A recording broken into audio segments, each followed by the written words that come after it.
विद्यालय और गणशिक्षा विभाग द्वारा आयोजित यूट्यूब शिक्षा कार्यक्रम को तुम मानकु स्वागत। मु रविनारायण महांती सहकारी शिक्षक बिंदुमाधव बागुराई हाईस्कूल भद्रक। मोर द्वितीय पीरियड दशम श्रेणी भूगोल संबल पाठर द्वितीय भाग को स्वागत करुछि।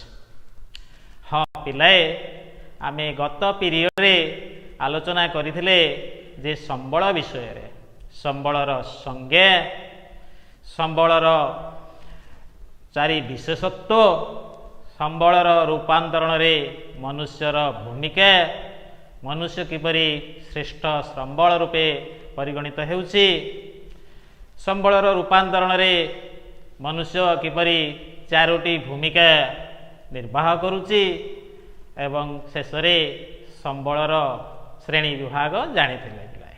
मु आशा करुछि से पाठटी को तमे समस्ते भल भाव रे मने रखिथिबो। आज आमे आलोचना करिबा परवर्ती पाठ आमे प्रथम विषय जानिथिले पिलाए जे मनुष्य बंची रहिबा पाई संबल उपरे निर्भरशील। संबलर विनियोग से जेते करि पारुछि तार अर्थनैतिक मान सेते वृद्धि हेउछि। पिलाए आमे जानिछन्ति जे शिल्प विप्लव परे यूरोप महादेश रे आरंभ होता प्रतियोगिता। कौन प्रतियोगिता ना विभिन्न प्रकार संबल को सेमाने किपरि अधिकरु अधिक व्यवहार करिवे विभिन्न कल कारखाना यंत्रपाति से माने बाहर करदेले बहु परिमाण रे सेमाने संबल को विनियोग कले। संबल को तांको मन इच्छा तांको लोभ तांको इच्छा अनुसार से माने संबल को व्यवहार करि चलिले पृथ्वीर आग धाड़ी रे रहिबा पाई विभिन्न देश को सेति पई संबल अनुसंधान रे सेमाने उपनिवेशवाद आरंभ कर देथिले। एपटे जिते गुड़िए रहिला विकास उन्मुखी देश विशेषकर एशिया महादेश आफ्रिकार ये देश गुड़िकर द्रुत जनसंख्या वृद्धि हैला। ये द्रुत जनसंख्या वृद्धि फल सेमानकर मौलिक चाहिदा पूरण पाई सेमाने प्रकृति उपरे निर्भर कले प्राकृतिक संबल उपरे ही निर्भरशील हेले। फल कौन हैला ना संबल उपरे अधिक चाप सृष्टि हैला। फल कौन हेइतो पिलाए जिते गुड़ा प्राकृतिक संबल रहिला से संबलर परिमाण रे धीरे धीरे धीरे धीरे ह्रास हैला कमिवा को लागिला क्षय हैला। कहले देखि पिलाए जदि संबलर उपरे एई भଳି कुप्रभाव पड़ी चले ताले भविष्य रे ये सुंदर पृथ्वी रे ये जीवजगत तिष्ठि पारिब तो ये जीवजगत प्रति एक महाविपद माड़ी आसुछि। तेणु यही परिप्रेक्षी रे आमर मुख्य भूमिका कौन हेब ना आमे संबल को एक विधिवत योजना भाव रे खर्च करिबा व्यवहार करिबा। सेति पई आजिर प्रसंग रहिछि संबलर योजना संबल विकास योजना। पिलाए एबे तुम पाई मु गोटे वीडियो कार्यक्रम रखी तुम्हें ये कार्यटी को टिके भल भाव उपभोग कर वीडियोटी।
ପୂର୍ବରୁ ଧାରଣା ଥିଲା ପିଲାଏ ଯେ ପ୍ରକୃତିରେ ଥିବା ଏ ସମ୍ବଳ ଅସୀମ, ପ୍ରକୃତିର ଦାନ, ଆମେ ଯେତେ ବ୍ୟବହାର କରିବା ସେତେ ବିକାଶ ସାଧନ କରିବା। କିନ୍ତୁ ଏହି ପରିପ୍ରେକ୍ଷୀରେ ପିଲାଏ ମହାତ୍ମା ଗାନ୍ଧୀ ଯିଏକି ଜାତିର ପିତା ଗୋଟିଏ ପଦ ରଖିଥିଲେ ଯେ there is enough for everybody's need but not to satisfy anybody's greed. ଅର୍ଥାତ୍ ଏ ସୃଷ୍ଟିରେ ଏ ପ୍ରକୃତି ସମସ୍ତଙ୍କ ପାଇଁ ସବୁ କିଛି ରଖିଛି ଯାହା ଆବଶ୍ୟକ, ମାତ୍ର କାହାର ଲୋଭକୁ ଚରିତାର୍ଥ କରିବା ପାଇଁ ନୁହେଁ। ଫଳରେ କ'ଣ ହେଲା, ମନୁଷ୍ୟ ତା ନିଜ ଇଚ୍ଛା ଅନୁସାରେ ତାର ପ୍ରଯୁକ୍ତି ବିଦ୍ୟା ବଳରେ ତାର ଜ୍ଞାନ ବଳରେ ସିଏ ତାକୁ ନିର୍ବିକାର ଭାବରେ ବ୍ୟବହାର କରି ଚାଲିଲା। ଫଳରେ ପ୍ରକୃତିରେ ଅନେକ ଗୁଡ଼ିଏ ସମସ୍ୟା ସୃଷ୍ଟି ହେଲା। ଚାଲ ଆମେ ଆଲୋଚନା କରିବା ସେହି ସମସ୍ୟାମାନଙ୍କ ଭିତରୁ ମୁଖ୍ୟ କେତୋଟି। ପିଲାଏ ଦେଖ, ବିଭିନ୍ନ ସୀମିତ ସମ୍ବଳ ପରିମାଣରେ ଅହେତୁକ ହ୍ରାସ ଘଟିଲା। ସମ୍ବଳ ଆହରଣରେ ବିଷମତା ଯୋଗୁଁ ଧନୀ ଓ ଦରିଦ୍ର ଭଳି ସାମାଜିକ ଭେଦଭାବ ସୃଷ୍ଟି ହେଲା। ଏବଂ ତୃତୀୟରେ ନିର୍ବିକାର ସମ୍ବଳ ଉତ୍ତୋଳନ ଯୋଗୁଁ ପାରିସ୍ଥିତିକ ଭାରସାମ୍ୟ ନଷ୍ଟ ହେଲା। ପିଲାଏ ଆମେ ଆଲୋଚନା କରିବା ଯେ ବିଭିନ୍ନ ସମ୍ବଳ ଗୁଡ଼ିକ ଯାହା କ୍ଷୟଶୀଳ, ଯାହା ସୀମିତ, ତାକୁ ଅତ୍ୟଧିକ ବ୍ୟବହାର କରିବା ଫଳରେ କ'ଣ ସବୁ ଘଟିଲା, କି କି ସମସ୍ୟା ଆସିଲା। ପ୍ରଥମେ ଦେଖିବା ଯେଉଁଗୁଡ଼ିକ ଆମର ପ୍ରାକୃତିକ ସମ୍ବଳ ରହିଛି, କ୍ଷୟଶୀଳ ସମ୍ବଳ, ସୀମିତ ସମ୍ବଳ। ଉଦାହରଣ ନିଆଯାଉ ଖଣିଜ, କୋଇଲା, ପେଟ୍ରୋଲିୟମ, ବିଭିନ୍ନ ଖଣିଜାତ ଦ୍ରବ୍ୟ।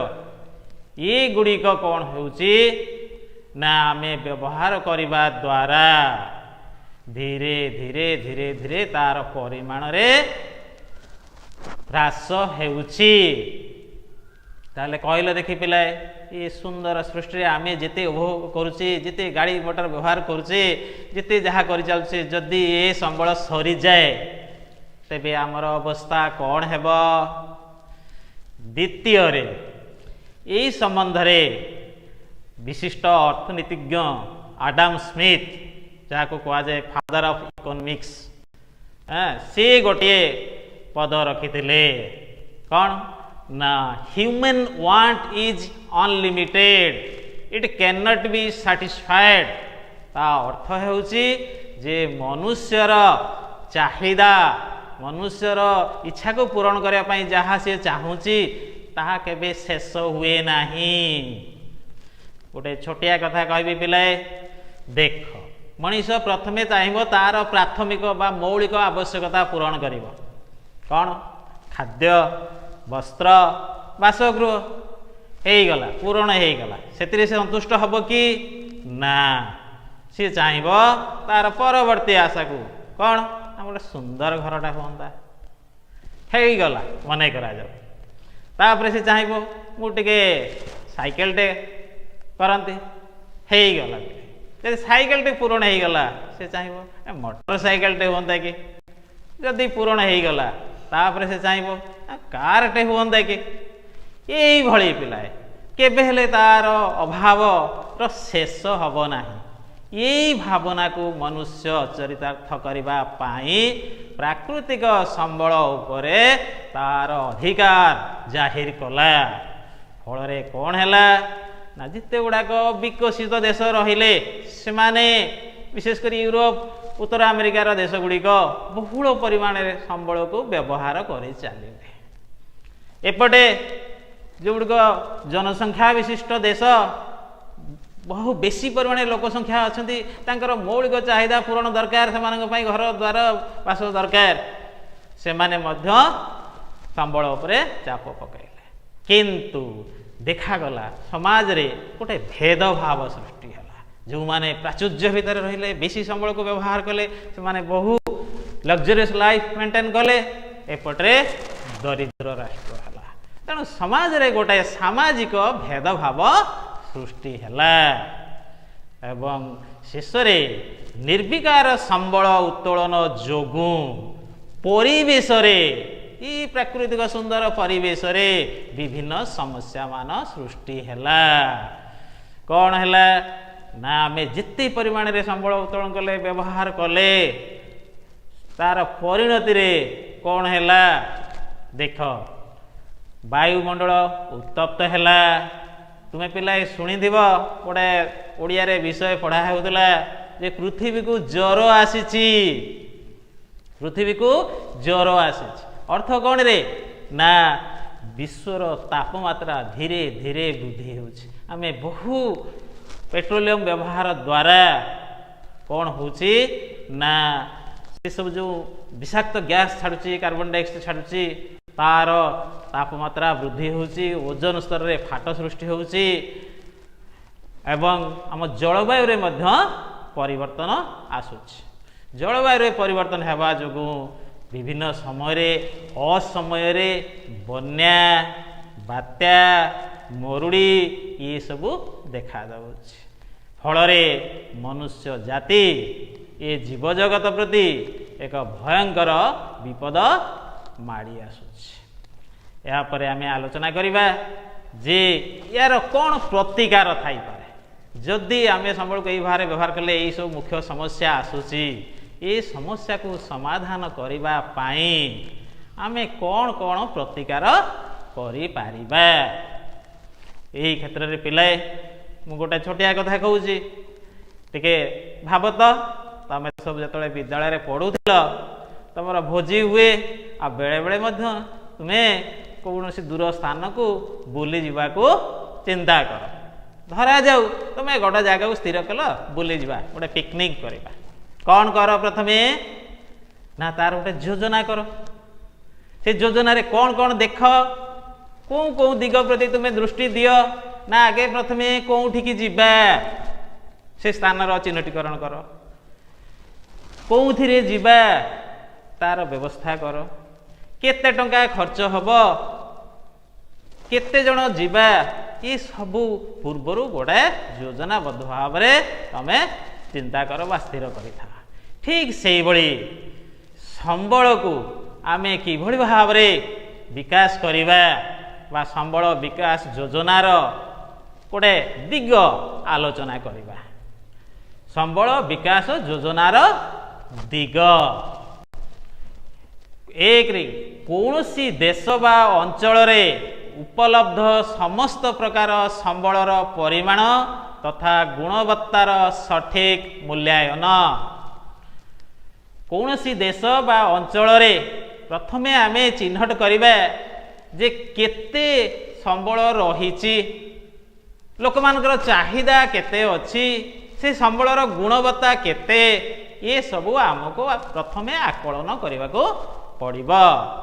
ଦୁଇରେ କ୍ଷୟଶୀଳ ଓ ଭରଣ ଅଯୋଗ୍ୟ ସମ୍ବଳକୁ ବୈଜ୍ଞାନିକ ପଦ୍ଧତିରେ ଉପଯୋଗ କରିବା। ମନେ ରଖ ପିଲା, କ୍ଷୟଶୀଳ ତୁମେ ପ୍ରଥମ ପିରିୟଡ଼ରେ ଜାଣିଛ କେଉଁ ପଦାର୍ଥ ଗୁଡ଼ିକ କ୍ଷୟଶୀଳ, ବିଶେଷ କରି ଯାହାର ପରିମାଣ ସୀମିତ, ପ୍ରକୃତି ତିଆରି କରିছে, ଆମ ଦ୍ୱାରା ସମ୍ଭବ ନୁହେଁ। ଖଣିଜ ପଦାର୍ଥ ବିଶେଷ କରି ପେଟ୍ରୋଲିୟମ, କୋଇଲା ଏଗୁଡ଼ିକ କ୍ଷୟଶୀଳ ଆଉ ଭରଣ ଅଯୋଗ୍ୟ, ଯେଉଁଗୁଡ଼ିକ ଭରଣ କରାଯାଇପାରିବ ନାହିଁ, ପ୍ରକୃତି କରିଛି। ଏ ସମ୍ବଳକୁ ଆମେ କ'ଣ କରିବା ନା ବୈଜ୍ଞାନିକ ପଦ୍ଧତିରେ ଉପଯୋଗ କରିବା, ଅର୍ଥ ତାର ସର୍ବୋତ୍ତମ ବ୍ୟବହାର ଆମେ କରିବା। ତାପରେ ସମ୍ବଳର ଉତ୍ପାଦିକା ଶକ୍ତି ବୃଦ୍ଧି ପାଇଁ ପଦକ୍ଷେପ ନେବା ଆବଶ୍ୟକ। ଯାହା ସମ୍ବଳ ରହିଛି ତାର ଉତ୍ପାଦିକା ଶକ୍ତି କିପରି ବୃଦ୍ଧି ହେବ। ମନେ କରାଯାଉ ଆମେ କୃଷି କାର୍ଯ୍ୟ କରୁଛୁ ଭୂମି ଉପରେ, ଭୂମି ହେଉଛି ପ୍ରାକୃତିକ ସମ୍ବଳ। ସେଥିରେ ଆମେ କ'ଣ କରୁଛନ୍ତି ନା ବିଭିନ୍ନ ପ୍ରକାର ରାସାୟନିକ ସାର, ବିଷ, କୀଟନାଶକ ଔଷଧ ଏକୁ ସବୁ ପ୍ରୟୋଗ କରୁଛେ। ଫଳରେ କ'ଣ ହେଉଛି, ପ୍ରଥମେ ତ ଆମର ଖାଦ୍ୟ ଚାହିଦା ଆମେ ପୂରଣ ହେଇଯାଉଛନ୍ତି, ବର୍ଦ୍ଧିତ ଜନସଂଖ୍ୟାକୁ ଏହା ଯୋଗାଇ ଦେଲା, କିନ୍ତୁ ପରବର୍ତ୍ତୀ ସମୟରେ କ'ଣ ହେଉଛି ନା ସେ ସମ୍ବଳର ଗୁଣ ବା ଉତ୍ପାଦିକା ଶକ୍ତି କମି କମି ଯାଉଛି। ସେଥିପାଇଁ ଆମେ କ'ଣ କରିବା ଦରକାର ନା ଭୂମି ଉପରେ କୃଷି କାର୍ଯ୍ୟ କଲାବେଳେ ଆମେ चक्रीय पद्धति बा फसल चक्र अवलंबन करवा दरकार जे गोटे फसल पर आउ कौ फसल कले से भूमिर उत्पादिका शक्ति वृद्धि हम कौ चाष कले भूमिर उत्पादिका शक्ति वृद्धि हम एवं से आम रासायनिक परिवर्ते यदि जैविक सार प्रयोग करवा ताहले तार गुणवत्ता वृद्धि हेब। तापर जिबा वर्तमान समय रे निम्न मानर संबल को नष्ट न करी उन्नत ज्ञान कौशल उद्भावन हेबा पर्यंत से गुडी को साइती रखिबा।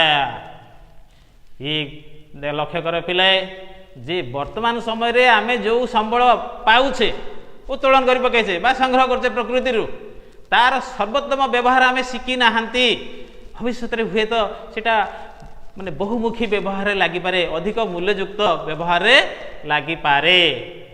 तेणु से संबल को निम्न मानर संबल को आमे भविष्य साइते रखिबा। दुर्लभ संबल गुड़िकर उपलब्धता निश्चय करा जिबा जरूरी।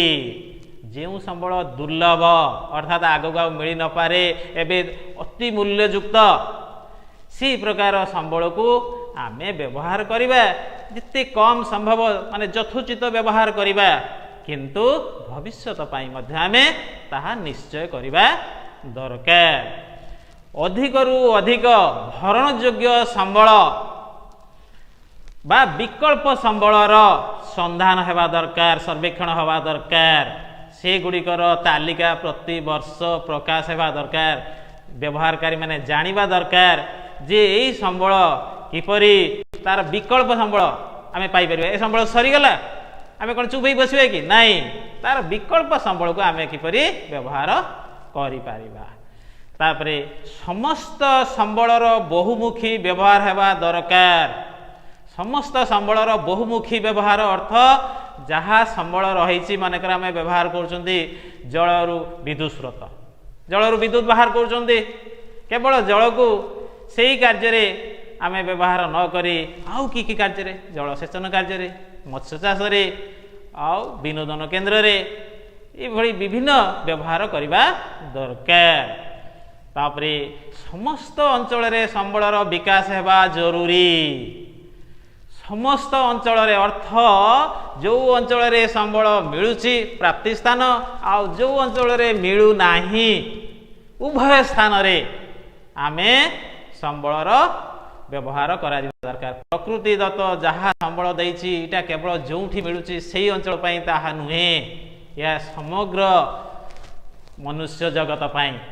तेणु जो जगार मिलूचे आम अधिक व्यवहार करवा सेठी नष्ट करवा निम्न कार्य लगेगा जो अंचल मिलूना सेठी चुपई बसवा ताहा नुहे आम सबू अंचल बालांस करके ताको व्यवहार करवा दरकार।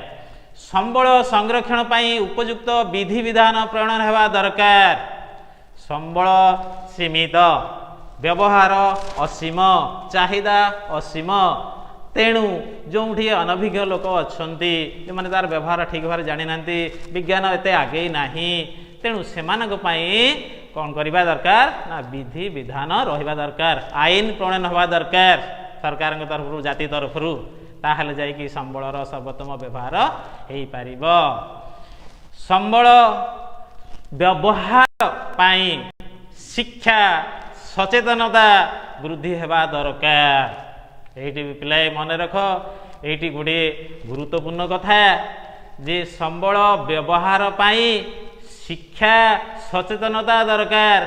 तमें विद्यालय देखिबो विभिन्न दिवस पालन करुथिबो परिवेश दिवस जल दिवस द अर्थ डे ये सब कहीं पालन कराउछि जे प्रकृति दत्त संबलर सठिक व्यवहार करबा पाई सेगुड़ी को अजथा नष्ट न करबा पाई।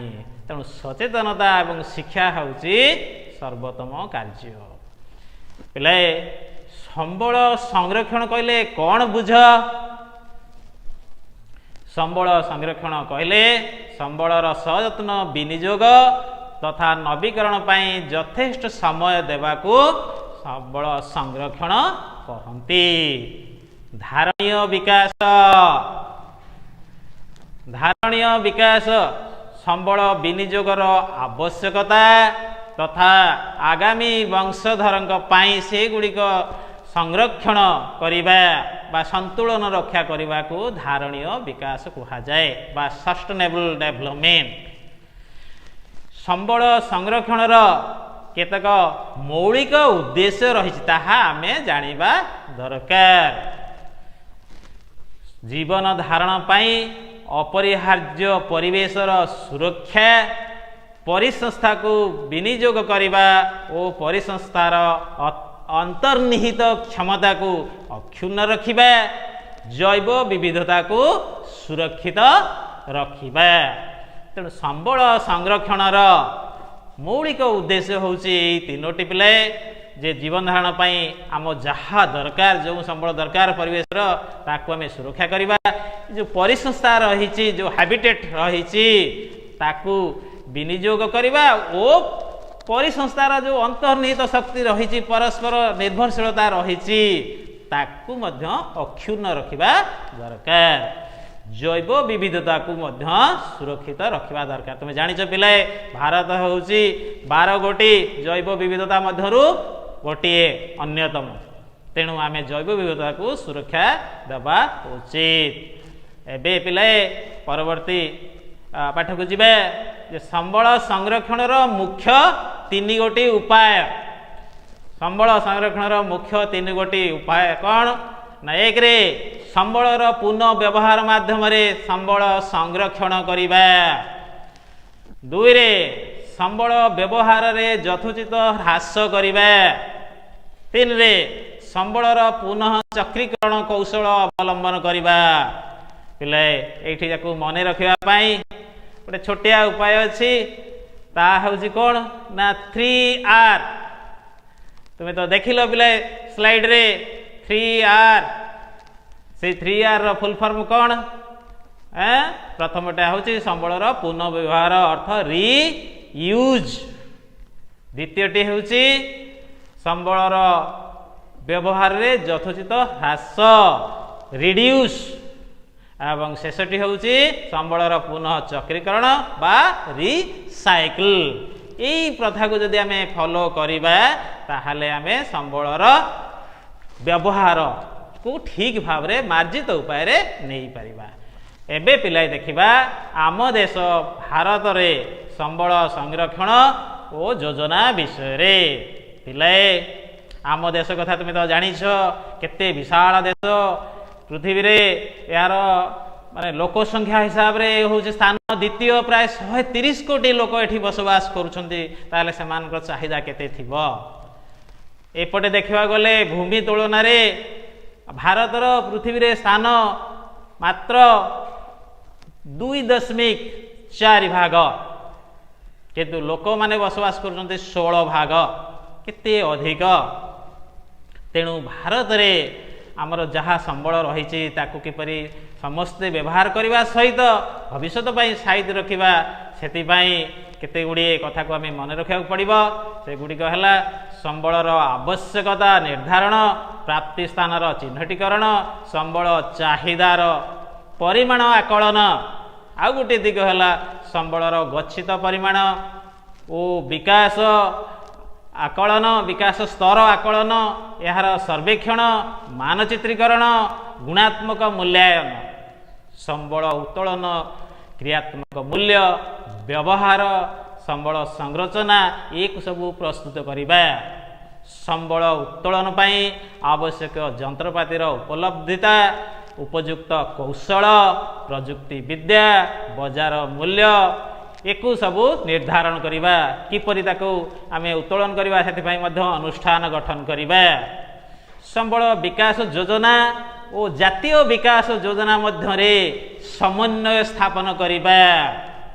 एठी गोटे इम्पोर्टेंट कथा देख पिले, आमे संबल विकास करिबा एवं आम देशर जातीय प्रगति किपरि हासिल हो पारिबो, अर्थनैतिक प्रगति तार मध्य चिंता करबा दरकार। उभय मध्य आमे समन्वय स्थापन करबा दरकार।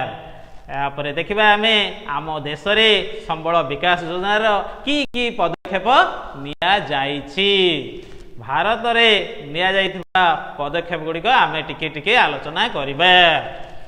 लक्ष्य कर पिलाए भारत प्रथम योजना जो पंचवार्षिक योजना 1950-51 ठारू विभिन्न पदक्षेप नहीं संबल संरक्षण पाई प्रकृति और प्राकृतिक संबलर संरक्षण पाई जो आंतर्जातिक संस्था रही IUCN international union for conservation of nature and natural resource एथिरे सभ्य होईची IUCN रो निर्देशावली अनुसार कार्य करुची वन्यजंतु संरक्षण पाई विभिन्न योजना माध्यमे विभिन्न जातिर संख्या प्रति दृष्टि दौची विलुप्त जाति विपद संकुल जाति असुरक्षित जाति दुर्लभ जाति आदि विभिन्न अजଣା जाति एगुड़िकर संरक्षण पाई जो IUCN चेष्टा करुछि से भारत मध्य पूर्ण सहयोग करुछि अरण्य क्षय रोकिबा पाई जैव विविधता संरक्षण पाई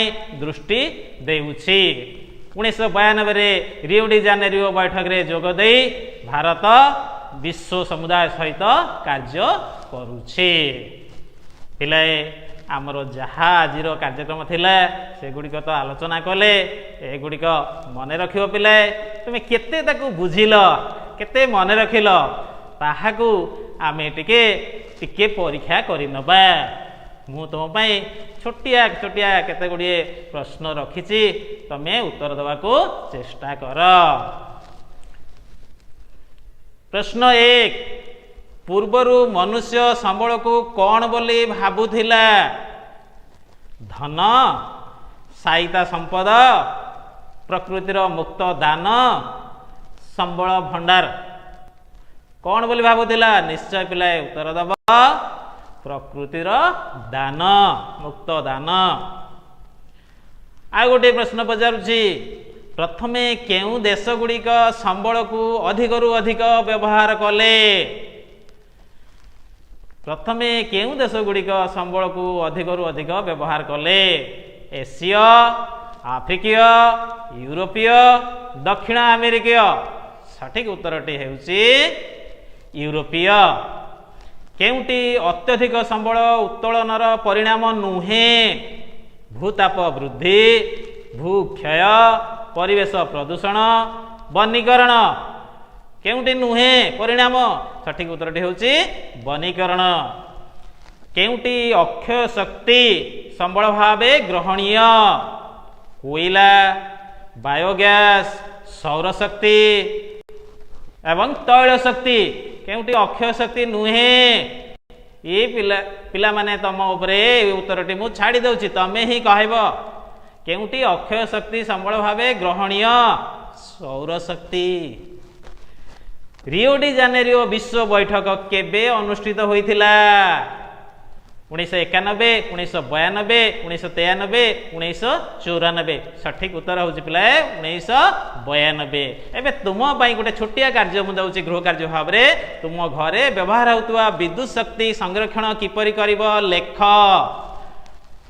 हाँ पिलाए आज तो समय हो जाइए आमे एठी रहिबा धन्यवाद।